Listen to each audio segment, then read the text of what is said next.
October 12th. Israel is the first destination of U.S. Secretary of State Antony Blinken on his Middle East tour. He met with Israeli Prime Minister Benjamin Netanyahu, President Herzog, as well as with the members of the Israeli government. In a statement to the press, Blinken emphasized that as a Jew, he is personally touched by what is happening in the country, and also informed that the supply of military aid has already begun. With regard to the second front, as I mentioned earlier, it's our determination and that of Israel as well, that there not be a second front or a third front. And we are working as hard as we can, working with other partners in the region to try to ensure that that's the case.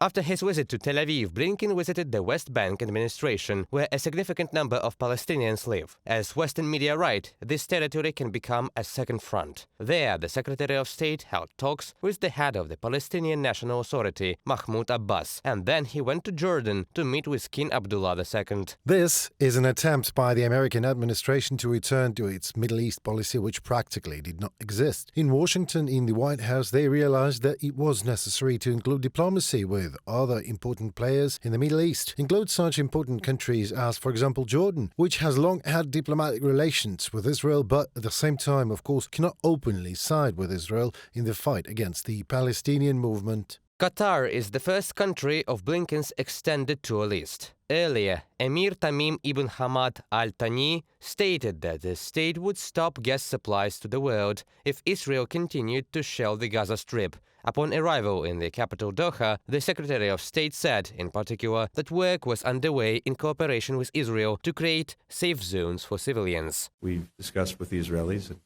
urged the Israelis to use every possible precaution to avoid harm to civilians. We mourn the loss of every innocent life, Israeli, Palestinian, Jew, Christian, Muslim, as well as civilians of every faith and every nationality who've been killed. Blinken continued to highlight the problem of Hamas' war against Israel and call for its solution in Bahrain. There he met with Foreign Minister Abdulatif bin Rashid Al Zayni. And then he went to Saudi Arabia. Before arriving, as the BBC Russian service writes, Riyadh sharply criticized Israel, not Hamas.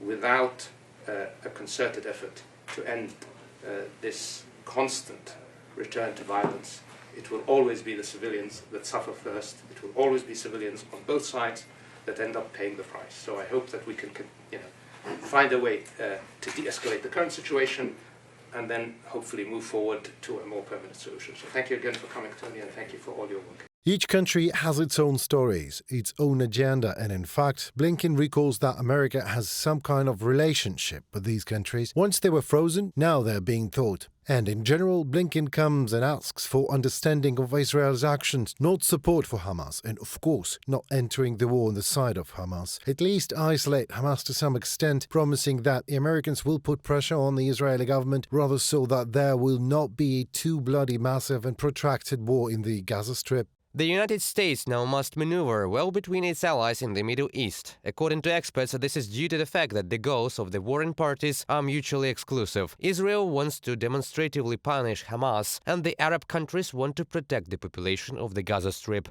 Reported by Pavel Stelmach, Mikita Skoblikov, UATV News.